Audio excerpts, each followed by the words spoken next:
नमस्कार. प्राईम न्यूजमध्ये आपल्या सर्वांचं स्वागत. आज आपण चर्चा करतोय माननीय पंकज भैया दबडे, ज्यांनी राष्ट्रवादीच्या माध्यमातून त्यांचं स्वतःचं पॅनल विटा नगरपालिका निवडणुकीच्या मैदानामध्ये उतरवलंय. नेमकं त्याची जी आपण चर्चा करून जाणून घेऊयात. त्यांचं नेमकं विजन काय आहे आणि साधारणतः किती उमेदवार उभे केलेत? काय सांगाल? या विटा नगरपालिकेच्या निवडणुकीत आम्ही नगरसेवक पदाला 7 व नगराध्यक्ष पदाला रोहिणताई दीपक जंगम असे 8 उमेदवार आम्ही उभा केलेत. आपण बघतोय आता निवडणुकीचा रणसंग्राम सुरू आहे. अशा वेळेला तुम्ही स्वतःच्या हिमतीवर स्वतःचं पॅनल उभं केलंत. नेमकं अजितदादा पवार यांच्याकडून त्यांच्याशी तुमचं नेमकं काय बोलणं झालं होतं आणि काय विजन होतं? मध्ये एक महिन्यापाठीमागे आमची मुंबई मीटिंग झाली. त्या मीटिंगमध्ये आम्हाला सांगण्यात आलं की असं तुम्ही पॅनल लावा, ताकदीने लढा.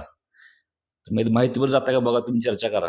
त्यांचं जर का सन्मान नाही आपला राखला तर आपलं पॅनल लावा, ताकदीने करा, आम्ही तुमच्या पाठीमागं आहे. बरं. त्यामध्ये निशिकांत दादांचा मला ताकदीत मोठा वाटा आहे, त्यांचा मोलाचा वाटा आहे. आज आपण विटा नगरपालिकेच्या निवडणुकीच्या मैदानामध्ये 2 दिग्गज पॅनल उभं आहेत, जे की शिवसेनेचं आहे आणि भारतीय जनता पार्टीचं आहे. की जे सत्तेसाठी त्यांच्यामध्ये प्रचंड स्पर्धा सुरू असलेली दिसते. नेमकं याबद्दल काय सांगाल, की आज विटा नगरपालिकेची अवस्था आणि विटा नगरपालिकेच्या अनेक विभागातला भ्रष्टाचार आपण बाहेर काढलाय, अनेक अधिकाऱ्यांना आपण घरी घालवले.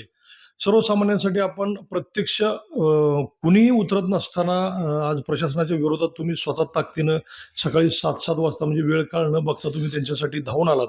नेमकं काय सांगाल हे नगरपालिकेमध्ये आता सध्या काय चाललंय? त्या नगरपालिकेतला कारभार आता पाहता, नगरपालिकेतलं राजकारण हे दोघा सेटलमेंटचं राजकारण आहे. पाटील गट आणि बाबर गट. बाबर गट ऑलरेडी 4 वर्षात ऍक्टिव्ह झाला आहे विटा नगरपालिकेमध्ये. प्रशासकीय काळात त्यांनी पाटील सत्ता होते. हे दोघं एकमेकाच्या ह्यात लक्ष घालत नाहीत.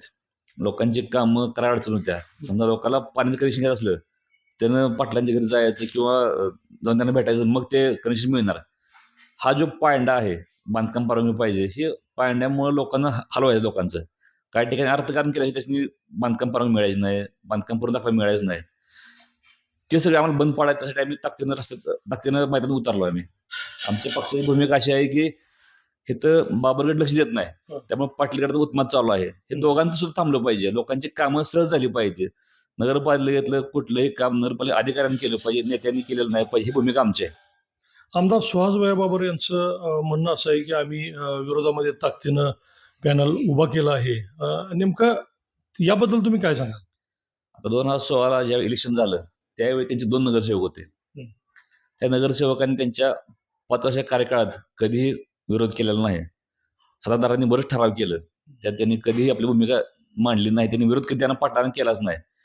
त्यामुळे दिसतंय असं दोघांचं सेटलमेंटच आहे. नगरपालिकेमध्ये सर्वसामान्य माणूस आता जातो किंवा त्याला कशा पद्धतीचं तिथं वागणूक मिळते? त्यांचं काम सहजासहजी होतं का? नगरपालिकेतल्या अधिकाऱ्यांना पैसे खाऊन काम करायची सवय लागल्या.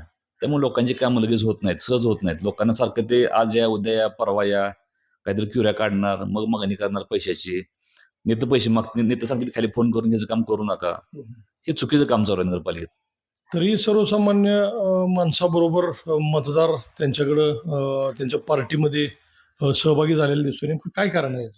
नाही, हे थोडं दबाव आहे आणि अर्थकारण आहे. अर्थकारणामुळे थोडी माणसं बाहेर पडलीत. त्यावेळी इतकी माणसं कधी बाहेर पडली नव्हती. आमच्याबरोबर म्हणा, बाबांच्याबरोबर म्हणा, पाटलांची दहशत विट्यात भरपूर होती. लोक बाहेर भेट होते. आता दहशत मोडल्या, लोक सगळे बाहेर आलेत. आमदारकीचा जर फटका त्यांना बसला, त्यांना फटका आत्ता बसणारच आहे. हाच मुद्दा घेऊन बाबरगट त्यांच्या विरोधात लढतोय, की यांची दहशत आहे. याबद्दल नेमकं काय सांगा? त्यांची दहशत आहे का सगळ्यांना माहीत आहे. जे भेळचं गाड असतील त्यांच्या पुढे दहशत आहे. मंडईतले जे गोरगरीब येतात ना, त्यांची दहशत आहेच. त्यांची दहशत अधिकाऱ्यावर आहे. पण थोडा त्यांना लोकांना बदल पाहिजे. लोकांची माणसं झाली की दहशत बाहेर पडायचं आहे. लोकांची भूमिका अशी आहे की आमची नगरपालिकेतली कामं आम्ही थेट जाऊन नगरपालिकेच्या अधिकाऱ्यांनी काम करत तुमच्याकडे जाणार नाही. त्यामुळे हा मोठा फटक्यांना बसणार यावेळी.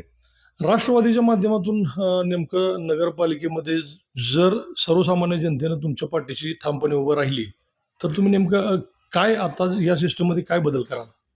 लोकांनी जर का लोक आता आमच्यावर आहेत, तुम्ही बघताय आता लोकांनी आणखीन आम्हाला ताकदीनं पाठिंबा दिला, लोकांनी मतदान केलं, आमचे नगरसेवक किंवा आमचे नगराध्यक्षपदाचे उमेदवार निवडून आले, तर आम्ही लोकांची कामं सहज उपलब्ध करू. तिथं आम्ही खिडकी योजना चालू करणार आहे. नगरपालिकेत 24 तास हेल्पलाईन चालू करणार आहे. जे लोकांची कामं तिथून झाली पाहिजे, लोकांची कामं सहज झाली पाहिजे. लोकांना पाणी प्रश्न आहे. उपनगरात गटारही स्वच्छ होत नाहीत. उपनगरात औषध फवारणी होत नाही. ते आम्ही प्रामाणिक लोकांची कामं करायची आमची सोय व्यवस्था आहे. ते आम्ही 100% ताकदीने काम करू. सत्ता आज विधानसभेची बाबर गटाकडे आहे. नगरपालिकासाठी त्यांचा म्हणजे आटोकाट प्रयत्न सुरू आहे आणि अशा परिस्थितीमध्ये आपण राष्ट्रवादीच्या माध्यमातून मैदानात उतरलात. सर्वसामान्यांची भावना तुमच्याबद्दल नेमकी काय आहे? सर्वसामान्य लोकांना तिसऱ्या विट्यात पर्याय पाहिजे होता. तो पर्यायाचं आम्ही आता काम केलंय. शेवटी जनतेने ठरवायचं कोणावर जायचं, कोणाला मतदान करायचं. लोकांच्या भावना आमच्याबद्दल चांगल्या आहेत. मला विश्वास आहे की लोक आमच्यावर पाठीमागे ठाम उभं राहतील. अजितदादा पवार यांच्याशी चर्चा करून तुम्ही विटा शहरासाठी पुढचं काही प्रयोजन आहे का की विकास कामांच्या बाबतीत? कारण अजितदादा पवार हेही सरकारमधले एक ताकदवर नेते आणि उपमुख्यमंत्री आहेत. तुमचाही तितकाच यामध्ये यामध्ये सहभाग दिसतोय. नेमकं काय विजन असेल तुमचं? अजितदादांच्या माध्यमातून विट्यातली भरगट योजना असेल. आता पाण्याचं जे पाण्या योजनेचं काम चालू आहे ती त्यांनी केलं, ठीक आहे. हं. भरगट योजना आहे त्या. बाहेरचा रिंग रोड आहे बायपास. त्यामुळे विट्याला ट्रॅफिक कमी होईल. हं. बऱ्याच ठिकाणी पार्किंगची व्यवस्था, तिथे पार्किंगची बिल्डिंग बांधून व्यवस्था करा हे आमचं नियोजन आहे. काही ठिकाणी लाईटच्या समस्या आहेत, काही ठिकाणी गटरची व्यवस्था व्यवस्थित नाही. तर लागणारा फंड आम्ही त्यांच्याकडे मागून आणू, एवढं तुम्हाला सांगू शकतो मी.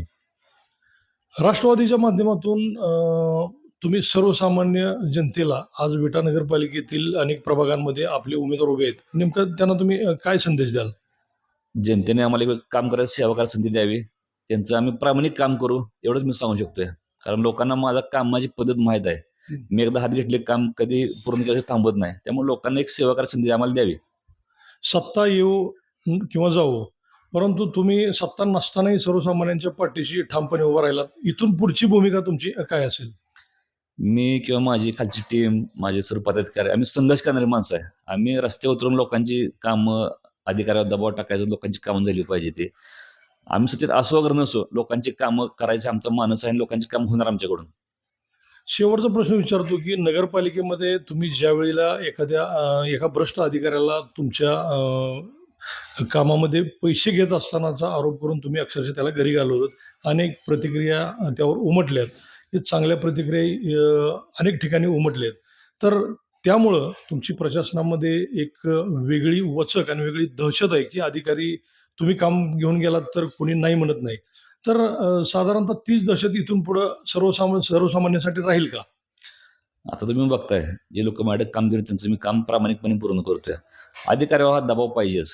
अधिकार दहशत नाही, दबाव आहे माझा. तुम्ही लोकांची काम केली पाहिजे. मी चुकीचं ना कधी काम सांगत नाही.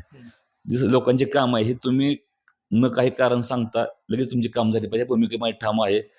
सत्तेत असो अगर नसो, लोकांची कामं होणार ही माझ्याकडून मी तुम्हाला शब्द देतो एवढाच. हे होते पंकज भैया दबळे की ज्यांनी राष्ट्रवादीच्या माध्यमातून आपले उमेदवार मैदानात उतरवलेत. नगराध्यक्ष पदासाठीही त्यांचा उमेदवार ताकदीनं मैदानात उतरलेला आहे. आता आपण बघतोय की सर्वसामान्यांच्या बाजूनं कुठला नेता येतोय हे आता सर्वसामान्य जनताच ठरवणार आहे. कारण पंकज भैया दबळे यांनी नगरपालिका प्रशासनामध्ये असो किंवा विटा शहरामधील अनेक समस्यांमध्ये स्वतः ताकदीनं सर्वसामान्यांच्या बाजूनं उतरत आपली एक राजकीय झलक दाखवून दिलेली आहे. आणि राष्ट्रवादीच्या अजितदादा पवार यांनी आपली संपूर्ण ताकद त्यांच्या पाठीशी ठेवली आहे. किंवा प्रशासनामध्ये कोणी जर चुकीचं काम करत असेल तर ते स्वतः डायरेक्ट फोन करून त्या अधिकाऱ्याला धडा शिकवू शकतात, प्रसंगी घरीही घालवू शकतात. असा जर नेता आज तुमच्यासाठी मैदानात आपलं स्वतःचं पॅनल उतरत असेल तर याचा विचार करूनच सर्वसामान्य जनताही त्यांच्या पाठीशी भक्कमपणे उभी राहिलेली दिसते. आणि या येणाऱ्या निवडणुकीमध्ये त्याचा परिणाम तुम्हाला नक्कीच झालेला दिसेल. अभिजित शिंदे, प्राईम न्यूज, विटा.